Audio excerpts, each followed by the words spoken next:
അപ്പോഴാണ് ഭക്തരുടെ ഒരു ആഗ്രഹം ഗുരുവിനോട് ആഗ്രഹിച്ചത്. ഗുരു ഞങ്ങൾ ശിവഗിരി വരുമ്പോൾ ഗുരുദേവനോട് ഉണ്ടാകും, ഞങ്ങൾ ശിവഗിരി വരുമ്പോൾ ഗുരുദേവനോട് ഉണ്ടാകും. അപ്പോൾ ഭഗവാൻ തിരിച്ചു കൊടുത്തു. ഇന്നും ഭക്തന്മാർ ചിലവക്കാരായിരുന്നില്ല, നല്ല ദീർഘദർശന പാഠമുള്ളവരെ അവർ പറഞ്ഞു അതേ ഗുരു എന്നും ഭഗവാൻ എന്നും അതായത് ശരീരത്തിന് വേർപാടുണ്ടാകില്ല, മഹാസ്വാമി ഉണ്ടാകില്ല എന്ന അർത്ഥത്തിലാണ് എന്നും അതേ സ്വാമി എന്നും ഞങ്ങൾ എന്നൊക്കെ ശിവഗിരി വരുന്നു അന്നത്തെ ഗുരുവിന്റെ സാന്നിധ്യം ഞങ്ങൾക്കുണ്ടാകണം. സഹോദരങ്ങളെ, എന്നും അത് ശിവഗിരിയിൽ സമ്പൂർണ്ണമായി അനുഭവവേദ്യമാണ്. ആരാണോ ഭക്തിയോടുകൂടി ശിവഗിരിയിൽ എത്തിച്ചേരുന്നത് ഭജിക്കുന്നത് ഇന്ന് അവർക്ക് ഗുരുദേവന്റെ വലിയ സാന്നിധ്യം അനുഭവവേദ്യമാണ്. ശിവഗിരി തീർത്ഥാടന വേളയിൽ മാത്രമല്ല, ഏതവസരത്തിലും ശിവഗിരിയിൽ വന്ന് ഭക്തിയോടുകൂടി വ്രതാനുഷ്ഠാനത്തോടുകൂടി ഭഗവാനെ ഭജിക്കുന്നുവോ അവർക്ക് ഗുരുദേവന്റെ കരുണാകരാത്ത സാന്നിധ്യം അനുഭവിച്ചറിയുവാൻ സാധിക്കും. 5 പേരിൽ ശിവഗിരി തീർത്ഥാടനം തുടങ്ങി ജനലക്ഷങ്ങളിൽ ഒഴുകിയെത്തുന്ന ശബരിമലയിലെ തീർത്ഥാടനം കഴിഞ്ഞാൽ ഏറ്റവും കൂടുതൽ ആളുകൾ ഒഴുകിയെത്തുന്ന തീർത്ഥാടനമായി മാറി. 10 ദിവസം വ്രതമെടുത്ത് മഞ്ഞവസ്ത്രവും ധരിച്ച് പീതാംബരധാരികളായി ഗുരുദേവന്റെ മന്ത്രം ജപിച്ചുകൊണ്ട് ജനലക്ഷങ്ങൾ ശിവഗിരിയിൽ ഒഴുകി.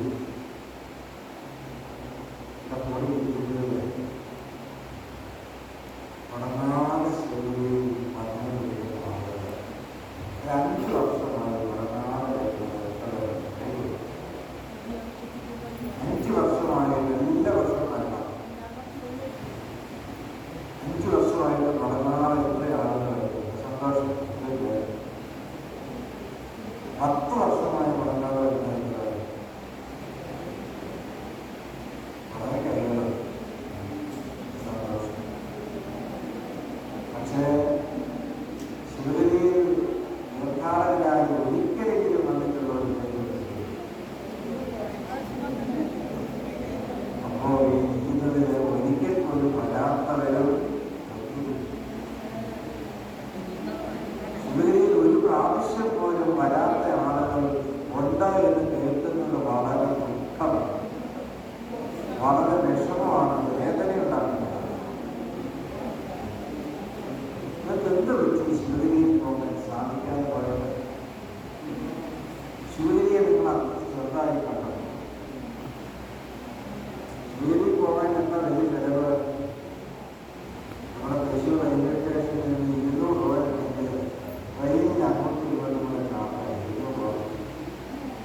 വർക്കലയ്ക്ക് കടലിൽ അവിടെ 1.5 കിലോമീറ്റർ നടന്നാൽ ഇനി എന്നെ കൂലിയൊക്കെ നടത്തുന്നെങ്കിൽ അവിടെ ഗുരുകൂലി പേരുന്നാൾ ഗുരുകൂലി നടത്താൻ സ്വല്പം പൈസ കഴിക്കുന്നത്. ഭക്ഷണം 3 നേരം ശിവഗിരിയിൽ വരും. എന്താ ചെലവുള്ളത്?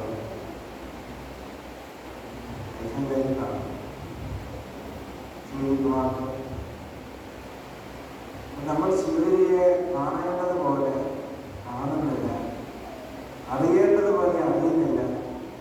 നമ്മുടെ എല്ലാം ആത്മീയ തലസ്ഥാനം ശിവഗിരി, നമ്മുടെ മുഖ്യസ്ഥാനം ഏതാണ്? ശിവഗിരി. ആ ശിവഗിരിയിൽ ഒരു വർഷത്തിൽ 2-3 പ്രാവശ്യം പോകണം. എന്നാൽ ഇപ്പോൾ വരികയാണ് ഏപ്രിൽ മാസം 21, 22, 23 ശിവഗിരിയിൽ ഗുരുദേവൻ ശാരദാദേവിയെ എത്തിച്ചിരുന്ന വാർഷികം 3 ദിവസം ആധ്യാത്മിക പ്രഭാഷണ പരമ്പരയായി നടത്തുകയും അവിടെ ഉത്സവമില്ല, ആനയില്ല, തികട്ടില്ല, ശാരദാകൃഷ്ണമാണ്. ഈ 3 ദിവസത്തെ ആധ്യാത്മിക പഠനയ്ക്കാവാം കുടുംബസമേതം വരാം.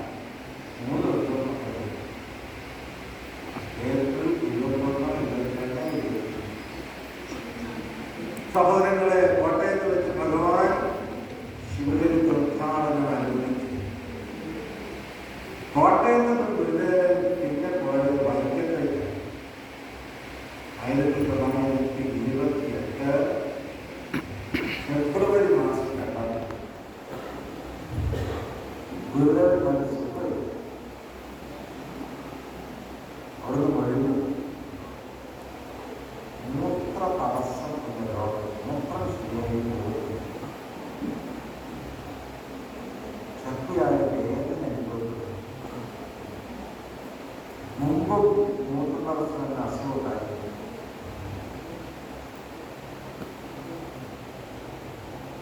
ഭക്തന്മാർ വിടാതെ പറഞ്ഞു ചികിത്സയ്ക്ക് വിധേയനാണ്. ഗുരുവോ ചികിത്സയ്ക്കെല്ലാം അപ്പുറത്തുള്ള മനോഭാവത്തോടുകൂടി ഗുരുവിൻ്റെ അടുത്ത് വളരെ സ്വാതന്ത്ര്യമുണ്ടായിരുന്ന കേശവൻ, വേദാന്തി തുടങ്ങിയ ശിഷ്യന്മാർ പറഞ്ഞു, ഗുരുദേവനെന്ന് സങ്കല്പിച്ചാൽ അവരുടെ രോഗമാണ്. എൻ്റെ രോഗം മാറട്ടെ എന്ന് ഗുരുവെന്ന് മനസ്സുകൊണ്ട് സങ്കല്പിച്ചാൽ രോഗമാണ്. അങ്ങനെ സങ്കല്പിക്കുക, അങ്ങനെ രോഗമാണ്. അതിനവിടുന്ന് തയ്യാറല്ലെങ്കിൽ ഞങ്ങൾ പറയുന്ന സ്വാമി സ്വന്തം സങ്കല്പ ശക്തിയോട് രോഗം മാറ്റുക. അതിന് അവിടുന്ന് തയ്യാറാകുന്നില്ലെങ്കിൽ ഞങ്ങൾ പറയുന്നത് സ്വാമിയല്ല. നിങ്ങൾക്കെന്താ പറയാനുള്ളത്? സ്വാമി ചികിത്സയ്ക്ക് വിധേയനാണ് എങ്കിൽ നിങ്ങൾ പറയുന്നത് നാം കേൾക്കാം. ആയിക്കൊള്ളെ ഐക്യത്തിൽ നിന്ന് എറണാകുളത്ത് വന്നു, എറണാകുളത്ത് ആലുവയിൽ വന്നു, ആലുവയിൽ നിന്ന് വീണ്ടും തൃശ്ശൂർ വന്നു. കോർഡിനേഴ്സിന്റെ തൃശ്ശൂരിലെ കോർഡിനേഴ്സിന്റെ അടക്കമുള്ള അഭ്യർത്ഥന നടത്തി. തൃശ്ശൂരിൽ താമസിപ്പിക്കുവാൻ വേണ്ടി പരമഭക്തന്മാരാണ് കോർഡിനേഴ്സിനെയൊക്കെ. അവർ ശ്രമിക്കും, നേരെ ചെയ്തു. നിങ്ങൾ അവർ ശ്രമിച്ചാൽ എന്ത് ചെയ്യും? അങ്ങനെ തൃശ്ശൂരിലേക്ക് കൊണ്ടുപോകാൻ അവർ സമ്മതിക്കും. അങ്ങനെയുള്ള പരമഭക്തന്മാർ തൃശ്ശൂരിൽ അന്നുണ്ടാകും. ഭക്തന്മാർ വിടാതെ നിന്നു. തൃശ്ശൂരിൽ നിന്നും പാലക്കാട് പോയി, പാലക്കാട് നിന്നും മദ്രാസിൽ പോയി, മദ്രാസിൽ നിന്നും വീണ്ടും കേരളത്തിലേക്ക്, പിന്നെ എറണാകുളത്തേക്ക്, ആലപ്പുഴയിലേക്ക്, കൊല്ലത്തേക്ക്, ശിവഗിരിയിലേക്ക്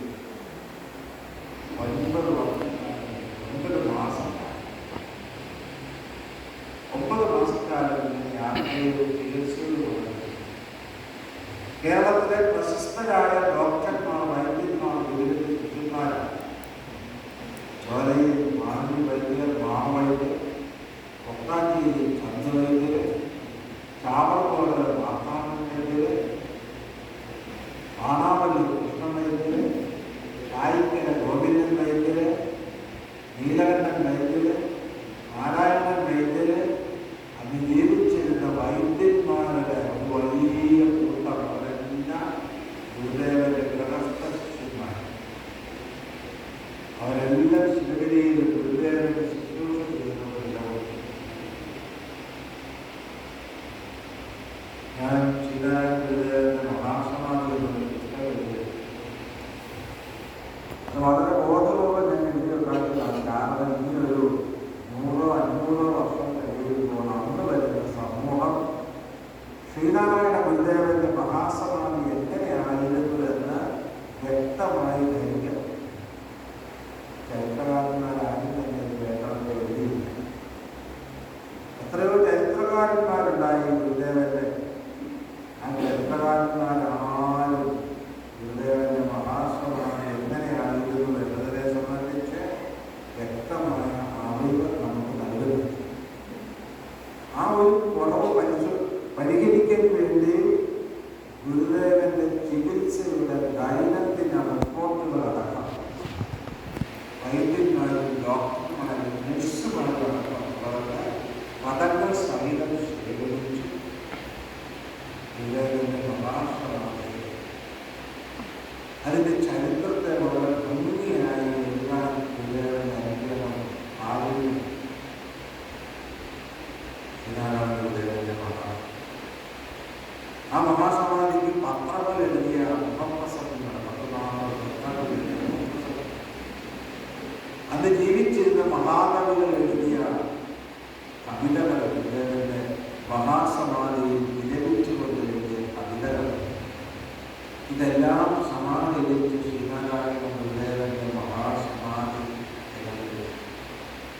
എനിക്ക് വളരെ സന്തോഷവും സംതൃപ്തിയും നൽകുന്നതാണ്. എല്ലാം കാരണം വരും തലമുറ, വരും നൂറ്റാണ്ടുകൾ ഗുരുദേവന്റെ മഹാസമാധിയെ കുറിച്ച് അറിയുന്നത് ഈ ഒരു ഗ്രന്ഥത്തിന്റെ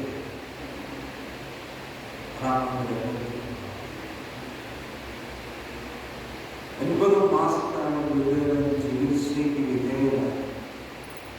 ഈ വൈദ്യന്മാരോട് പറഞ്ഞു, വൈദ്യന്മാർക്ക് ഗുരുദേവൻ തന്റെ ശരീരത്തെ ചികിത്സയ്ക്കുള്ള ഉപാധിയാക്കി കൊടുത്തു. പല മരുന്നുകളും പ്രയോഗിച്ച് സുഖപ്പെടുത്തുന്ന എങ്ങനെയെന്ന് ഗുരുദേവൻ ശരീരം കൊണ്ട് കാട്ടിക്കൊടുത്തു. ഒരിക്കൽ ഗുരുദേവനെ എക്കൽ രോഗിയായിരിക്കുന്നതാണ് എക്കൽ വളരാൻ ആളുകൾ കഴിയും.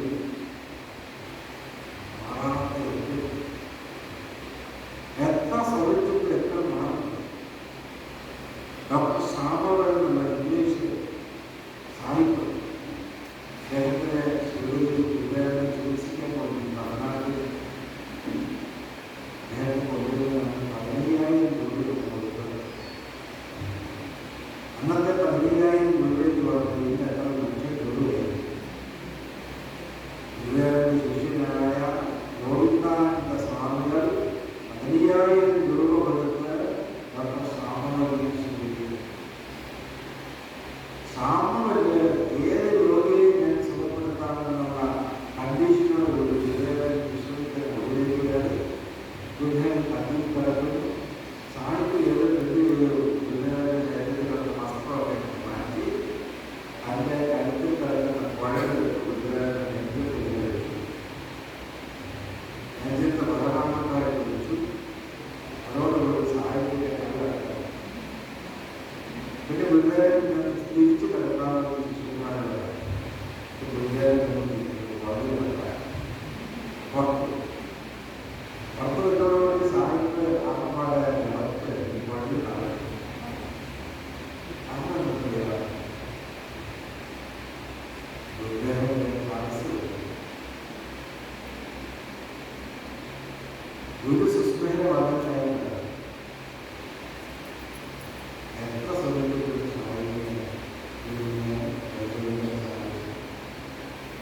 ഗുരുദേവന്റെ അനുവാദം ഉണ്ടെങ്കിൽ മാത്രമേ ഗുരുദേവന്റെ ശരീരത്തെ ഒരാൾക്ക് സ്പർശിക്കാൻ സാധിക്കൂ. എത്ര വലിയ ഡോക്ടർ ചികിത്സകനോ ആരെയുമായി കൊള്ളട്ടെ, ഗുരുദേവന്റെ അനുവാദമില്ലാതെ ശരീരത്തെ ഒന്നും ചെയ്യാൻ സാധിക്കും. ഒരിക്കൽ ഗുരുദേവൻ കൊട്ടാരക്കരെ എഴുതുന്നത് ഗുരുവിന്റെ മുഖത്തിൽ തലയിൽ മുടി വളർന്നു. ഇവരുടെ ഷേവ് ചെയ്ത് വൃത്തിയാണ്. ഗുരുദേവൻ എന്ത് ചെയ്തപ്പോൾ അടുത്തുള്ള ചെറുപ്പക്കാരൻ ഞാൻ ചെയ്തവരാണ് എന്ത് ചെയ്യാൻ ഞാൻ തയ്യാറാണ്. അയാളോട് അയാളുടെ വീട്ടിലുള്ള കത്തിയെല്ലാം എടുത്ത് കൊണ്ടുവന്നിട്ട് ഒരു മുണ്ടൊക്കെ വളർത്തി കുട്ടിയാണ് ഗുരു ചോദിച്ചു, ഗുരുവിനെ അറിയാമോ? അറിയാം, നമ്മുടെ പോലെ ശരി എടുത്തോളൂ. ഗുരുദേവൻ ഇട്ടുകൊള്ളു. അയാള് കത്തിയൊക്കെ വെച്ച്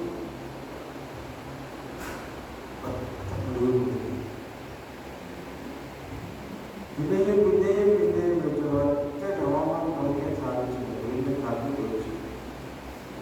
വീണ്ടും ഒന്നുകൂടെ തലയിൽ മുളക് വെച്ച് നോക്കി. അപ്പൊ കത്തിയുടെ മൂർച്ച പറഞ്ഞെന്ന് വിചാരിച്ചാൽ വീണ്ടും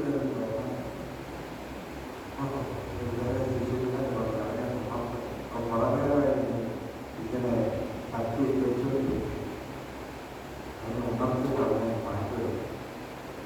ഗുരുദേവൻ കൈകൊണ്ട് കാണുന്നു. ഗുരുവിലേക്ക് അവരെ ഒരു പ്രശ്നമുണ്ട്. അവിടെ പ്രശ്നമാണെന്ന് ഗുരുദേവൻ എങ്ങനെ അറിയാം?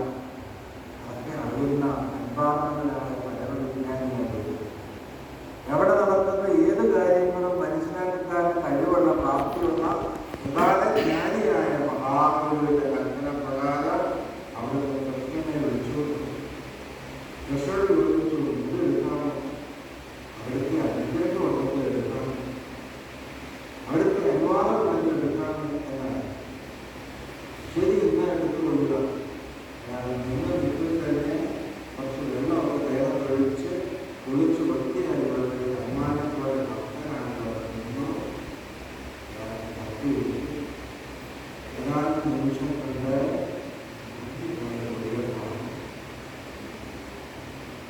ഉണ്ടെങ്കിൽ മാത്രമേ ശരീരത്തെ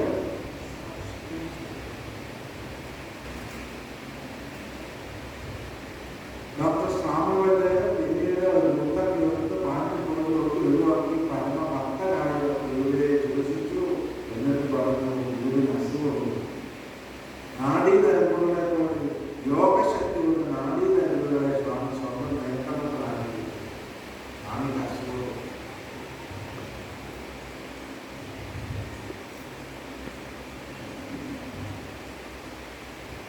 ഗുരുവിന് എപ്പോഴും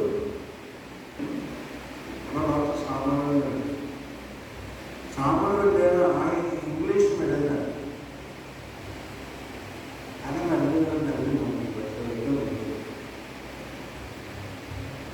എത്ര ശ്രമിച്ചിട്ടും ഏറ്റവും നിയന്ത്രിക്കാൻ പറ്റുന്നില്ല. വൈദ്യന്മാരും മാമ വൈദ്യുകളുണ്ട്, മാമൻ വൈദ്യുകളുണ്ട്, ഗോവിന്ദ വൈദ്യുകളുണ്ട്. അന്ന് അവിടെ ഉണ്ടായ വൈദ്യന്മാരിലൊക്കെ പറഞ്ഞു നിയന്ത്രിക്കാൻ ആരും ശ്രമിക്കാൻ സാധിക്കും. അപ്പോഴാണ് ഗുരുദേവൻ മുന്നിൽ കടന്നുകൊണ്ട് കൈ നീട്ടി ഇല ചൂണ്ടിക്കാണും. ആ ഇല പത്തുകൊണ്ട് വരുന്നു. പിഴിഞ്ഞ് ചാറെടുത്തു ഗുരുദേവന്റെ കാല് കാട്ടിക്കൊടുത്ത് കാലിൽ നിന്ന് കുറച്ച് രോഗം വലിച്ചെടുത്ത് ചുട്ട് ഭസ്മമാക്കി അതിൻ്റെ ആ ചാരം ഈ ചെറിയ ഇല പിഴിഞ്ഞെടുത്ത് ചാലിച്ച് നാട് നീട്ടി നാടിൻ്റെ അടിയിൽ വെക്കണം. നാടിൻ്റെ അടിയിൽ വെച്ചു. അപ്പം തന്നെ പിന്നീട് ഈ മഹാവൈദ്യന്മാർക്കൊക്കെ എത്തിയിട്ടുള്ള ചികിത്സ ഗുരുദേവന്മാർക്ക് ഭ്രാന്തിന് ചികിത്സ. ഇന്നും ഭ്രാന്തിന് വേണ്ട ചികിത്സയില്ല. പക്ഷെ അത് ഗുരുദേവൻ ഭ്രാന്തിനുള്ള ചികിത്സ മുല്ലപ്പൂവും ആരും ചേർത്തുകൊണ്ടുള്ള വ്യക്തി അറിഞ്ഞുകൊണ്ട് രാമാനന്ദ സ്വാമി ഒട്ടച്ചേരിയിലെ ചികിത്സയിൽ ആയിരക്കണക്കിന് ആളുകളെ ശ്രമപ്പെട്ടിട്ടുണ്ട്. സ്വന്തം ശരീരം ഗുരുദേവൻ അനുഭവിച്ച് വിട്ടു. ഗുരുദേവന്റെ മാത്രമായിട്ടല്ല, ഗുരുദേവന്റെ ശരീരത്തെ പല രോഗങ്ങൾക്കുള്ള ഉപാധിയാക്കി മാറ്റിക്കൊണ്ട് ചികിത്സിച്ച് ശിഷ്യന്മാരായ വൈദ്യന്മാർക്ക് ഗുരുദേവൻ പുതിയ പുതിയ പാഠങ്ങൾ. ഈ സമയത്ത് ഗുരുവിനെ വന്ന് ദർശിക്കുന്ന 100 കണക്കിന് ആളുകളെ അവർക്ക് സുഖപ്പെടുത്തിക്കൊണ്ട് വൃദ്ധയായ അമ്മ ഗുരുവിനെ കാണാൻ വന്നു. കണ്ണിന് കാഴ്ചയെത്തി നേരിട്ട് ഗുരുവിന്റെ സന്നിധിയിൽ എത്താൻ നിവർത്തിയില്ല. ഗുരുവിന്റെ ഫോട്ടോയുടെ മുമ്പിൽ ഒരു 10 വസ്ത്രം വെച്ചിട്ട് എന്റെ ഗുരുദേവമായി സംസാരിക്കുന്നു. പൂർണ്ണമായും വൃദ്ധയായ അമ്മയ്ക്ക് സംസാരിച്ച് സുരക്ഷിതം. ഒരാൾക്ക് മാത്രം വൈദ്യുവേദന. ഡോക്ടർമാരെല്ലാം കൈവരും. ഗുരുദേവന്റെ അനുഗ്രഹം നേടിയാൽ വൈദ്യുവേദന മാറും. പക്ഷെ ഗുരുദേവൻ ഡോക്ടർമാരുടെയും വൈദ്യന്മാരുടെയും ചികിത്സയില്ല. ഗുരുദേവന്റെ അടുത്ത് കൊണ്ട് നിവർത്തി. ഗുരുദേവന്റെ മൂത്രതടസ്സം എന്ന രോഗമാണ്. മൂത്രം എടുത്ത് വെളിയിൽ കൊണ്ട് കളയുക. ഒരാൾ മൂത്രം എടുത്തുകൊണ്ട് വെളിയിൽ കൊണ്ട് കളയാൻ പോയപ്പോൾ ഈ പറഞ്ഞ വൈദ്യുവേദനക്കാരൻ ഓടിച്ചെന്ന് കുട്ടി വാങ്ങി കുടിച്ചു. മറ്റുള്ളവർക്ക് അർത്ഥമായിട്ട് കണ്ടുവായിട്ട് പോയി. പക്ഷേ അയാൾ മരുന്ന് പോലെ കുടിച്ചു അയാളുടെ വൈദ്യുവേദന മാറി. അങ്ങനെ എത്രയെത്ര സംഭവങ്ങൾ ആ കാലത്ത് അരങ്ങേറി. 1928 സെപ്റ്റംബർ ആഗസ്റ്റ് മാസത്തിൽ വക്കലക്കടുത്ത് ചെറിയ വീട്ടിൽ അമ്പലത്തിലാവുന്ന വീട്ടിൽ ഭാഗീരഥി എന്നുള്ള 18 വയസ്സുള്ള പെൺകുട്ടിക്ക് രോഗം വന്നു. 2.5 മാസമായി തളർന്നു കിടക്കുന്നു. അത് എല്ലാ ചികിത്സയും ചെയ്ത ഡോക്ടർമാർ കൈകഴിഞ്ഞു. വീട്ടിൽ കൊണ്ടുപോയി കിടത്തിട്ടോടുകൂടി മരണമാണ് വിധി. അപ്പോഴാണ് ചെന്ന് പറഞ്ഞത് ശിവരിയിൽ കൊണ്ടുപോയി സ്വാമിയെ കാണിച്ചാൽ സുഖപ്പെടും. സ്വാമിയെ എങ്ങനെ കാണാൻ പറ്റും? സ്വാമി ഡോക്ടർമാരുടെയും വൈദ്യന്മാരുടെയും നിയന്ത്രണം. എന്തായാലും പോകുക തന്നെ. ശരീരം ഏതാണ് മരണപ്രായത്തോടുള്ള ശരീരവും ചുമന്നുകൊണ്ട് മക്കളയിലെത്തി ശിവഗിരിയിലെത്തി. പക്ഷേ ഗുരുവിന്റെ അടുത്തേക്ക് വരെ നിവർത്തി തടയപ്പെട്ടു. അപ്പോഴാണ് ഭഗവാൻ ആ കട്ടുകളിൽ കടന്നുകൊണ്ട് അരുളി ചെയ്തു, നമ്മെ കാണാൻ ചെറിയ ഒരു ഭാഗീരഥയും സംഘം വന്നിട്ടുണ്ട്. അവരെ കട്ടുകൊണ്ട് ഞാൻ അദ്ദേഹങ്ങളുടെ കണ്ണുള്ള ആളാണ്. ഭാഗീരഥിയെ കൂട്ടുകയും കടത്തിവിട്ടു. ആ ശരീരം തറയിൽ കടത്തി കുറച്ച് വെള്ളം കടത്തി കണ്ണു തുറന്നു. കൈകൾ ആദ്യമാണ് എഴുന്നേറ്റിരുന്നു. മുന്തിരിപ്പഴ കൊടുത്തു. എഴുന്നേറ്റു നടക്കൂ നടന്നു. എന്തെങ്കിലും അസുഖമുണ്ടോ? അസുഖമില്ല, ഒന്നുമില്ല സ്വാമി. ഇന്നിവിടെ താമസിച്ച് നാളെ ആഹാരം കഴിച്ച് മടങ്ങിപ്പോയാൽ അന്ന് അവിടെ ആഹാരം കഴിച്ച് താമസിച്ച് പിറ്റേ ദിവസം നടന്നു വീട്ടിൽ. പത്രത്തിൽ വാർത്ത വന്നു, ശവസമാനമായി വന്ന സ്ത്രീ ശിവസമാനമായി നടന്നു. മരണപ്രായത്തിലെത്തി രോഗിണി നടന്ന് വീട്ടിൽ പോയി. ശ്രീനാരായണ സ്വാമിയുടെ അനുഗ്രഹപ്പെട്ടു. ഈ വാർത്തകൾ പല പത്രങ്ങളിൽ അച്ചടിച്ചു വന്നു. മഹാകവി ഉള്ളൂർ പരമേശ്വരയ്യർ ഈ വാർത്ത വായിച്ചു. ഗുരുവിന്റെ ഭക്തനും ശിഷ്യനുമൊക്കെയാണ്. മഹാകവി ഉള്ളൂർ ശിവഗിരി വന്ന് ഗുരുവിനെ ദർശിച്ചു. എന്നിട്ട് അദ്ദേഹം പറഞ്ഞു, ഗുരു അവിടുന്ന് ഏറെക്കാലം ജീവിക്കും, അവിടുന്ന് ഏറെക്കാലം ജീവിക്കണം, അവിടുന്ന് ഒന്ന് സങ്കല്പിച്ചാൽ അവിടുത്തെ രോഗഭാവന ഒന്ന് സങ്കല്പിച്ചു പോകും. ഇപ്പോൾ ഈ അവസ്ഥയിൽ മരണപ്രായത്തിലെത്തിയ ഒരാളെ അവിടുന്ന് സുഖപ്പെടുത്തിയല്ലോ. അങ്ങനെ എത്രയെത്ര ആളുകളെ സുഖപ്പെടുത്തുന്നു. അവിടുത്തെ രോഗവും ഒന്ന് മാറ്റി ഇനിയും ഏറെക്കാലം ജീവിക്കണം. അപ്പോൾ ഭഗവാൻ പറഞ്ഞു, ഈ ശരീരം പോകേണ്ട സമയമായി. ഇനി ഈ ശരീരത്തിന്റെ ആവശ്യം. അവിടുന്ന് കസാലയിൽ കണ്ണടച്ചത് ഉള്ളൂർ മഹാകവി മടങ്ങിപ്പോ. അവരൊക്കെ മടങ്ങിയപ്പോ ഗുരുദേവന്റെ ശിഷ്യനായ പരമേശ്വര മേനോൻ അമ്മദത്ത തൃശ്ശൂർ ബാബുവിനെ വക്കീലായി. ആ പരമേശ്വര മേനോൻ ശിവഗിരിമഠത്തിന്റെ സെക്രട്ടറി. അദ്ദേഹം ദൂരെ നിന്ന് ചിന്തിച്ചു. ഗുരുദേവൻ കിടക്കുന്ന കസാരയുടെ പുറകിൽ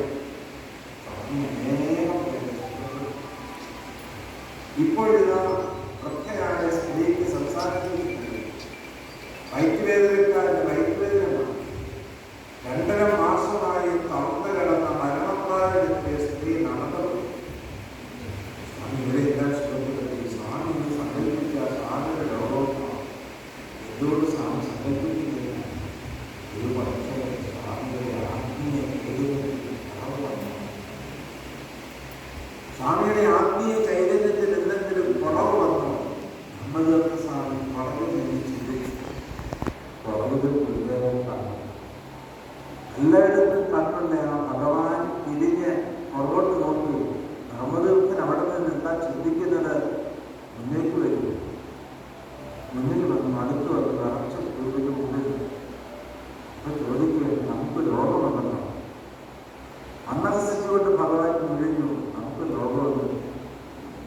ഇതെല്ലാം ശരീരത്തെ അങ്ങനെ ഈ ശരീരം ഇത് നശിക്കുന്നു.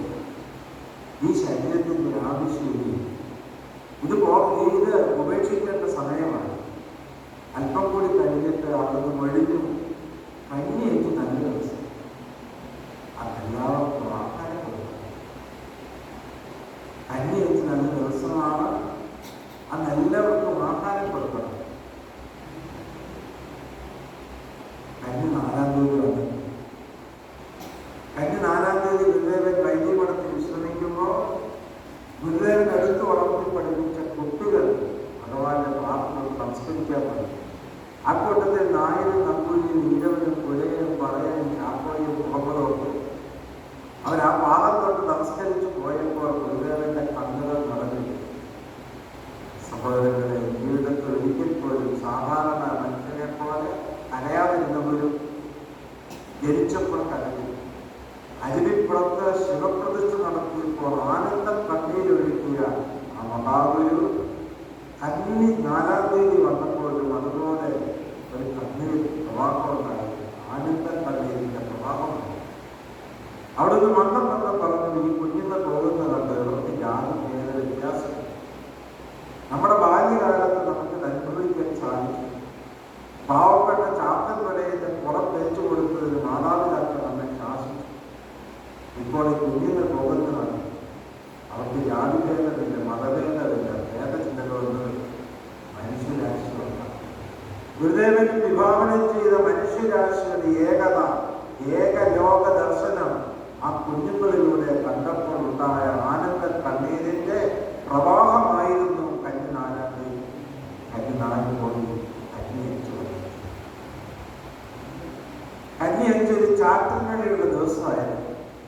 ചാറ്റൻമഴ രാവിലെ ഉച്ചയോട് കൂടി 10 മണിയോട് കൂടി ചാറ്റൻമഴ അവസാനം. ഉച്ച അടുക്കുന്നു, നേരം പ്രസംഗമാണ്. ഗുരുദേവന്റെ കൽപ്പന അനുസരിച്ച് നേരത്തെ പറഞ്ഞല്ലോ, കന്യത്തിൽ എല്ലാവർക്കും ആഹാരം കൊടുത്തിരിക്കണം. ശിവരിയിൽ 1000 കൂടി എല്ലാവർക്കും ആഹാരം കൊടുക്കും. എല്ലാവർക്കും സന്തോഷവും സംതൃപ്തി. ഗുരുദേവൻ പുസ്തകത്തിന്റെ ലോകത്തിന്റെ മറുകര കൊണ്ടുപോകും. ഗുരുദേവൻ ഏറെ ആനന്ദ സ്വരൂപിയായി കാണപ്പെടും. എല്ലാവർക്കും സന്തോഷവും സംതൃപ്തിയും തിങ്ങി വിളവിടുന്നു. ഉച്ച കഴിഞ്ഞ് ഒരു 3 മണി. 1928 സെപ്റ്റംബർ മാസം 20-ാം തീയതി വ്യാഴാഴ്ച ഉച്ച കഴിഞ്ഞ് 1924 കന്നിമാസം 5-ാം തീയതി ശുക്ലശക്തി പുണ്യദിനം. ആ ഒരു കടക്കയിൽ നിന്ന് ഗുരുദേവന്റെ ശിഷ്യനായ അച്യുതാനന്ദ സ്വാമി ആ ദിവ്യ കലയകലത്തിൽ കാണിച്ചു. അവിടുന്ന് പത്മാസനം നിർമ്മിച്ചു. 3 മനസ്സ് അന്ന് അത് കണ്ട് നേരിട്ട് ഗുരുദേവന്റെ ആ സമാധി വർത്തമാനം അറിഞ്ഞ് അന്ന് തന്നെ കവിത എഴുതി 10 ദിവസം കഴിഞ്ഞപ്പോൾ അച്ചടിച്ച കന്നിമാസം 15-ാം തീയതി അച്ചടിച്ച കവിതയിലെ ഏതാനും വരികൾ ഞാൻ ചൊല്ലട്ടെ. ഗുരുവിന്റെ മഹാസമാധിയുടെ യാഥാർത്ഥ്യം അറിയുവാൻ കവിതയിൽ എഴുതി. 3-4 മണി സമയം വൈദിക മഠത്തിനുള്ളിൽ ശ്രുതികൾ എഴുതിയവർ 4 ദീപം ശക്തിയാലെ ശോഭയും പോകുന്നു. ഗുരുദേവൻ ശല്യയിൽ നിന്നെഴുന്നേറ്റാൻ തുടങ്ങുമ്പോ ഗുരുതരം ചേർത്ത് ശിഷ്യർ ഇരിക്കുന്നുണ്ട്. പത്മാസനത്തിലിരുന്നു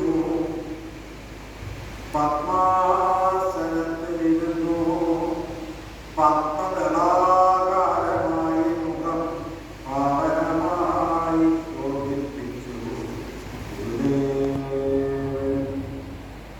മൂലാധാരം തുടങ്ങി ആജ്ഞാചക്രം വരെ വേഗം ഒരുപോലെ പൂരണത്താൽ ഇളക്കിക്കൊണ്ട്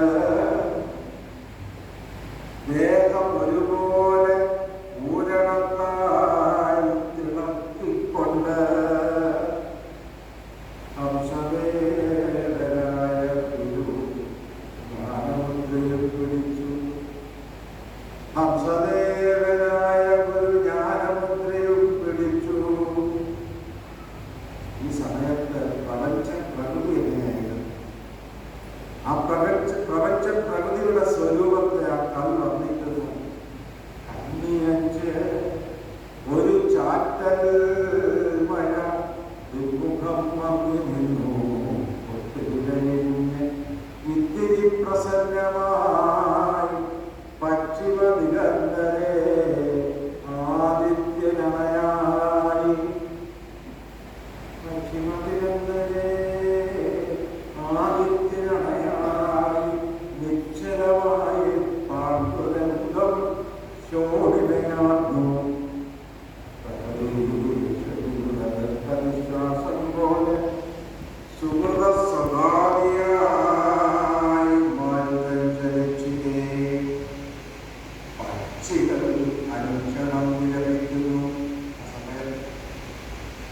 പക്ഷികൾ അനുക്ഷണം നിലനിൽക്കുന്നു.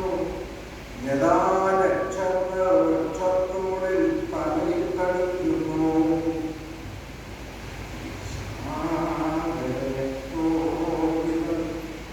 ഇടയ്ക്ക് കടലെത്തിയിലെത്തു പറ്റിക്കാൻ ഉറക്കക്കരയുന്നു.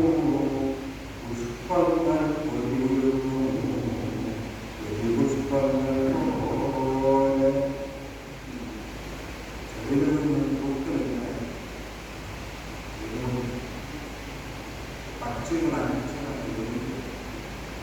പക്ഷികൾക്കും മൃഗങ്ങൾക്കുമൊക്കെ അസാധാരണമായ സംഭവങ്ങളുണ്ടായാൽ മുൻകൂട്ടി കാണാൻ സാധിക്കും.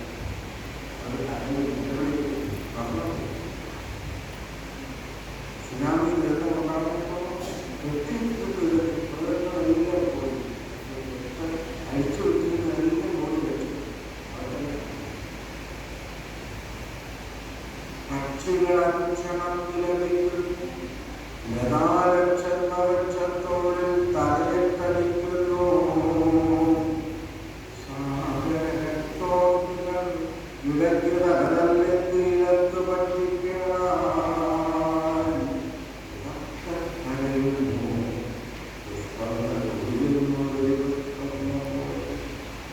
സന്ധ്യ അകാലികം വന്നുവോ ഗുരുവിന്റെ അന്തിമ രംഗക്കാൻ പൂജിച്ചു പ്രീതിയാൽ നമുക്ക് സുഖം തോന്നുന്നു കൽപ്പിച്ചേവോ. നമുക്ക് വേദമില്ലാതെ സുഖം അനുഭവപ്പെടുന്നു. നമുക്ക് സുഖം തോന്നുന്നു കൽപ്പിച്ചേവോ. അമൃതം കുടിക്കുന്ന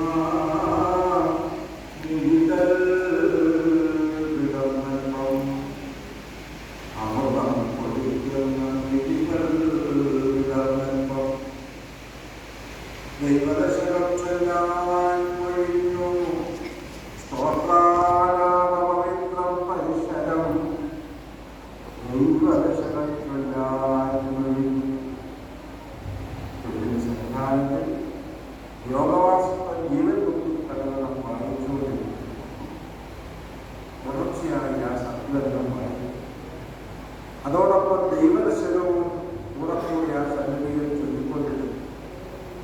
അന്നും കൽപ്പനയുണ്ടായി ദൈവദശകം ഒന്ന് ചൊല്ലും. കൂടി നിന്ന ഭക്തന്മാർ ശിഷ്യന്മാർ അച്യുതാനന്ദ സ്വാമി, ബ്രഹ്മദത്തൻ, നരസിംഹസ്വാമി ആ തിരുസന്നിധിയിൽ നിന്നുകൊണ്ട്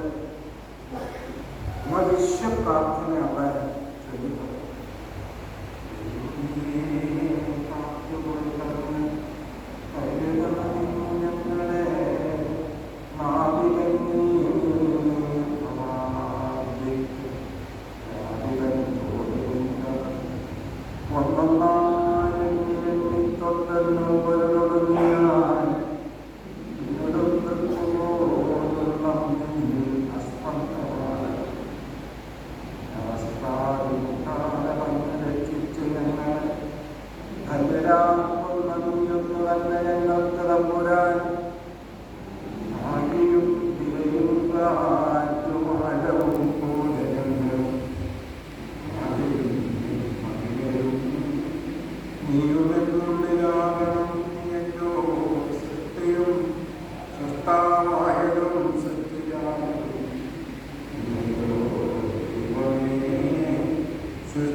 അതിന് അതിന്